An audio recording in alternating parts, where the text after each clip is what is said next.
Hello and welcome to Bitning. साथ में मिलकर शुरू करते हैं जिंदगी की दूसरी नींद।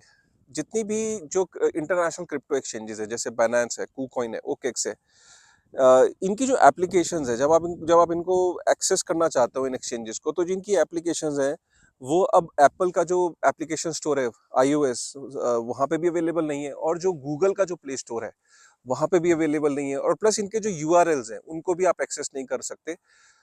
अभी जो नए यूजर हैं उनके लिए तो ये एक्सेसिबिलिटी खत्म हो गई है, लेकिन जो एग्जिस्टिंग यूजर्स हैं वो अभी एप्लीकेशंस को यूज कर पा रहे हैं, बट कितनी देर कितने दिन वो यूज कर पाएंगे इसका अभी पता नहीं। लेकिन क्लियर है कि आज नहीं तो कल जो एग्जिस्टिंग यूजर है वो भी एक्सेस शायद ना कर पाए। राइट। ये हो क्यों रहा है?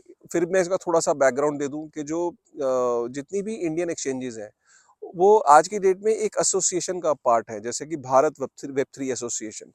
भारत वेब थ्री एसोसिएशन जो है, इसने एक अचीवमेंट पाई थी जनवरी 2023 के अंदर या फरवरी 2023 के आसपास। इन्होंने जितनी भी इंडियन एक्सचेंजेस हैं रिपोर्टिंग एंटिटीज हो गई थी। राइट। तो जो prevention of money laundering act के अंदर जो जो एफआईयू है, फाइनेंशियल इंटेलिजेंस यूनिट जो है इंडिया की, उसका काम है कि जितनी भी सस्पिशियस ट्रांजैक्शन है, जो फाइनेंस की दुनिया है, जो फाइनेंशियल सिस्टम्स है, चाहे बैंकिंग है, एनबीएफसीज है, पेटीएम्स हैं, कोई कहीं पे भी कोई सस्पिशियस एक्टिविटी है तो उसको रिपोर्ट करना। और पर्टिकुलर डिपार्टमेंट को, जैसे अगर मनी लॉन्ड्रिंग से रिलेटेड है तो मनी लॉन्ड्रिंग को रिपोर्ट करना, किसी और डिपार्टमेंट से रिलेटेड है तो उस पर्टिकुलर डिपार्टमेंट पे उस सस्पिशियस एक्टिविटी को रिपोर्ट करना। तो बैंक्स तो ऑलरेडी उसकी रिपोर्टिंग एंटिटी थी एफआईयू की।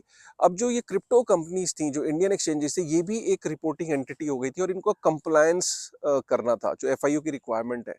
अगर रिपोर्टिंग एंटिटी बनना है एफआईयू का, तो आपको एफआईयू के बताए हुए जो निर्देश हैं उनको उनका पालन करना है, और उनको कंप्लायंट तरीके से चलना है।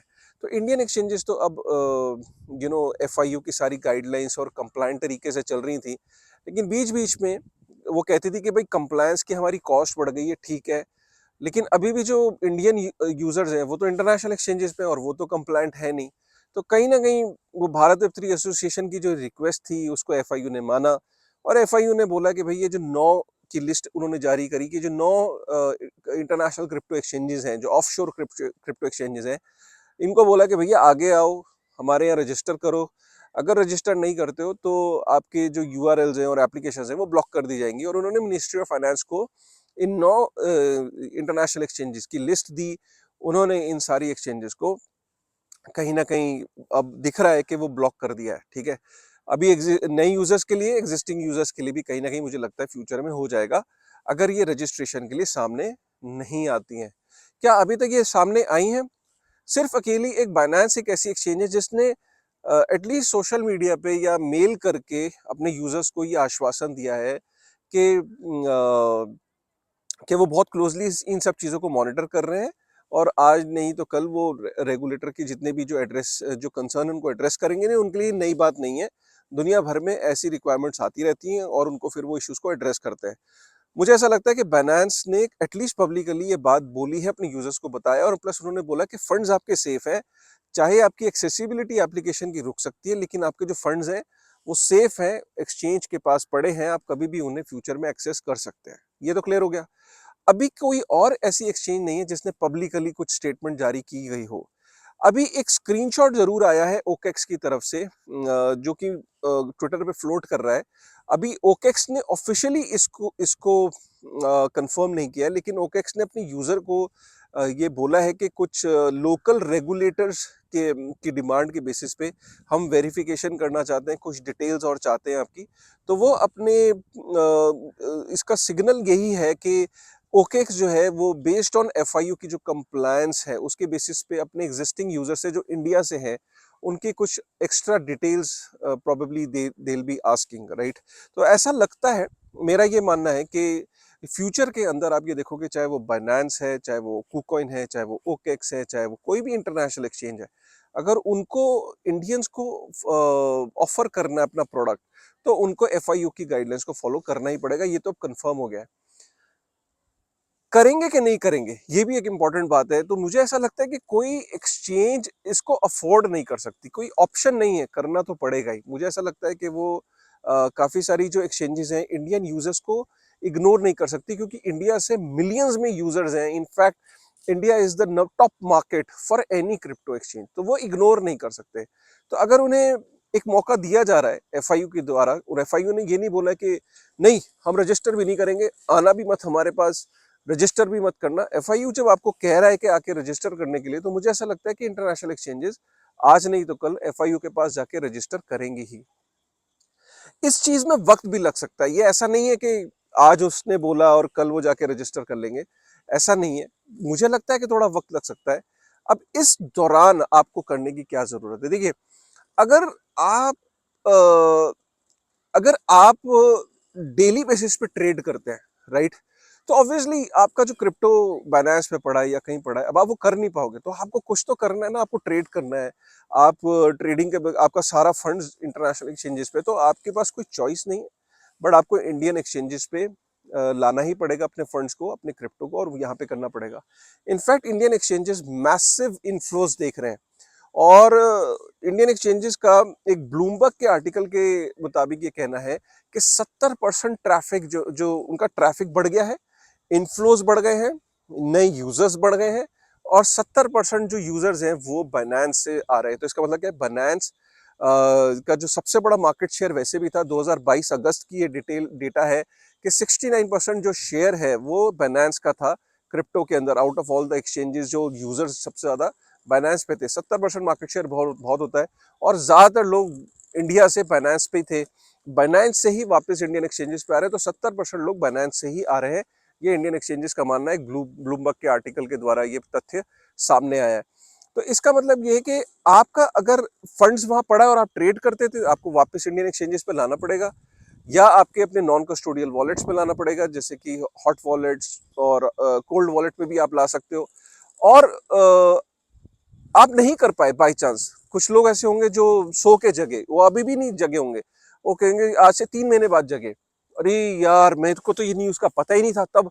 तो आपको घबराने की बात नहीं है, अगर आपका फंड्स बाइनेंस का, तो एटलीस्ट ये कहा जा सकता है बाइनेंस ओकेक्स कि यहाँ पे एटलीस्ट आपको फंड्स की सेफ्टी की एश्योरेंस मिलती है। बाकी जो छोटी छोटी एक्सचेंजेस हैं उनके बारे में नहीं कहा जाता। अच्छी अच्छी स्ट्रैटेजी यही होगी कि जो आपका जो जो नॉट वेल नोन एक्सचेंजेस हैं इंटरनेशनल, अगर आपका फंड्स वहां पे पड़ा है, बहुत बड़ा रिस्क ले रहे हो, क्योंकि आप ये गारंटी के साथ नहीं कह सकते कि आपकी एक्सेसिबिलिटी भी खत्म हो गई और वो सामने भी आएंगे। हो सकता है वो आपकी एक्सेसिबिलिटी तो खत्म ही, वो सामने ही नहीं आएंगे, वो आएंगे ही नहीं रिपोर्ट करने इंडिया में, वो एफआईयू की गाइडलाइंस को फॉलो करने, और आपके फंड्स भी एक्सेसिबल नहीं है फिर। तो आप ऐसी छोटी मोटी जो इंटरनेशनल एक्सचेंजेस पे अगर आपके फंड्स वहां पे पड़े, बहुत रिस्क ले रहे हो। इतना बड़ा रिस्क लेने की मुझे नहीं लगता आपको जरूरत है। अगर आपका बाइनेंस और ओकेक्स पे, और अगर आप वो भूल भी जाता है कोई इंसान, ये वीडियो आज से 3 महीने बाद देखता है, तो उसको कोई टेंशन की जरूरत नहीं, क्योंकि बाइनेंस और ओकेक्स पे कहीं ना कहीं फंड सेफ है फिर भी। लेकिन आपके लिए प्रायोरिटी यही होनी चाहिए, अगर आप अपने ऑब्वियसली फंड्स की एक्सेसिबिलिटी, वो आपको फंड्स की जरूरत पड़ सकती है, पैसे की फ्यूचर में जरूरत पड़ सकती है, आपको उनको बेचना है, तो ऑब्वियसली आपके लिए स्ट्रेटेजी अच्छी यही रहेगी कि आप अपने फंड्स को वापस लो अपने कंट्रोल में, चाहे वो इंडियन एक्सचेंजेस पे लाओ, चाहे वो सॉफ्ट वॉलेट पे लाओ, या आप सॉफ्ट से मेरा मतलब है कि आप हॉट वॉलेट में लाओ या अपने कोल्ड वॉलेट में लेके आओ, ठीक है। अब एक चीज और है कि मार्केट में सोशल मीडिया में तरह तरह के आपको ना एक शगुफे आएंगे, वो क्या है, आपको ना एक शॉर्टकट्स बताए जाएंगे कि अगर आपको इंटरनेशनल एक्सचेंजेस को वो करना है, इस लिंक के द्वारा करो, इस वीपीएन के द्वारा करो, इन चक्करों में मत पड़ना। आपको लिंक्स अगर आ रहे हैं, या ऐसा कोई आपको ग्रुप में कोई ले जाता है और बोलता है यहाँ से बाइनेंस को एक्सेस कर लो, इस लिंक से कर लो, इस वीपीएन से कर लो, ऐसा मत करना, आप अपने फंड्स को लूज कर सकते हो। वीपीएन्स और ऐसे लिंक्स के द्वारा एक्सेस करने से दो नुकसान हो सकते हैं, एक अपना फंड्स तो लूज कर ही सकते हो, दूसरा कोई चीज की जब मनादगी है या कोई मना कर दिया गया उसको फिर भी आप वीपीएन के थ्रू एक्सेस करते हो, तो आप अपने आप को लीगल ट्रबल में भी डाल सकते हो। तीसरी चीज ये है कि जो बाइनेंस वगैरह है, जो अच्छी टॉप एक्सचेंजेस हैं, इनको इनके सिस्टम इस तरीके से डिजाइंड है, अगर वीपीएन से आप एक्सेसिबिलिटी कर रहे हो तो हो सकता है आपके अकाउंट को ब्लॉक कर दें, या एक टेम्पोररी डोरमेंट स्टेज में डाल दे कि कुछ फिशी लग रहा है, कि बंदा पहले रेगुलर करता था, अब ये वीपीएन के थ्रू इसको एक्सेस करने की कोशिश की जा रही है, तो उसको फ्रीज मोड में डाल दे। और फिर आप कैसे करोगे, जब आप किससे बात करोगे, कहाँ मेल करोगे? तो बहुत सोच समझ के आपको इन सब इंफॉर्मेशन की ना जरूरी है आपके लिए सोचना। इंडिया के अंदर फ्यूचर, आप ये समझिए, एक चीज कंफर्म है कि अब बिना रजिस्ट्रेशन या बिना केवाईसी के कोई एक्सचेंज यहाँ ऑपरेट कर ले, अब वो बिल्कुल पॉसिबल नहीं दिख रहा। ये जो इंडस्ट्री है अब ये रेगुलेट और स्ट्रीमलाइन होने की उस पे आ चुकी है, राइट। फ्यूचर अब ऐसा दिख रहा है कि हर एक्सचेंज के लिए लेवल प्लेइंग फील्ड होगी, कानून सबके लिए एक होगा, रजिस्ट्रेशन प्रोसेसेस कंप्लायंस सबके लिए एक जैसा ही होगा। इसको आप इस तरीके से समझिए कि कोई फॉरेन बैंक इंडिया में ऑपरेट करना चाहता है, सिटी बैंक, अमेरिकन एक्सप्रेस, तो उसको इंडिया के जो आरबीआई के कानून है उनको फॉलो करना पड़ता है, समझ गए ना। ऐसा तो है नहीं कि सिटी बैंक इंडिया में नहीं है, ऐसा तो है नहीं अमेरिकन एक्सप्रेस बैंक इंडिया में नहीं है, ऐसा तो है नहीं कि फॉरेन के जो बैंक है वो इंडिया में ऑपरेट नहीं करते। फॉरेन के बैंक भी इंडिया में ऑपरेट करते हैं, जस्ट दैट कि उनको इंडिया के जो कानून है उनको फॉलो करना पड़ता है, राइट। सो ये बड़ा इंपॉर्टेंट है आपके लिए समझना, और आपको पैनिक होने की जरूरत नहीं है। ठंडे दिमाग से सोचिए जो भी इस वीडियो के द्वारा आपको समझाने की कोशिश की जा रही है। राइट तरीका क्या है, आप कई बार ये लोग पूछते हैं कि काशिफ जी आपके हिसाब से कहते हैं कि राइट तरीका ये था कि थोड़ा सा आप इंसेंटिवाइज करते यूजर्स को, उनके दर्द को समझते, क्यों लोग बाहर गए थे टैक्स और टीडीएस इन सब चक्करों में। अब उनको अगर आप लिटरली उस वॉल्यूम को, उस मोटिवेशन से इंसेंटिवाइज करना चाहते हो यूजर को वापस लाने के लिए, तो आपको टैक्स कम करना चाहिए था। टैक्स बहुत ज्यादा है, टैक्स के अंदर कमी लाते तो लोग वापस आते, और वो पहली बात तो बाहर जाते ही नहीं, लेकिन अब वो बाहर से उनको वापस लाना है तो आप टैक्स में भी थोड़ा सा वो करिए कि आप वरना यूजर्स जो है वो डीफाई और डिसेंट्रलाइज एक्सचेंजेस को सीखेंगे, उस पे मूव करना शुरू कर देंगे, फिर आप डीफाई के पीछे पड़ोगे आज से 1 साल 2 साल बाद।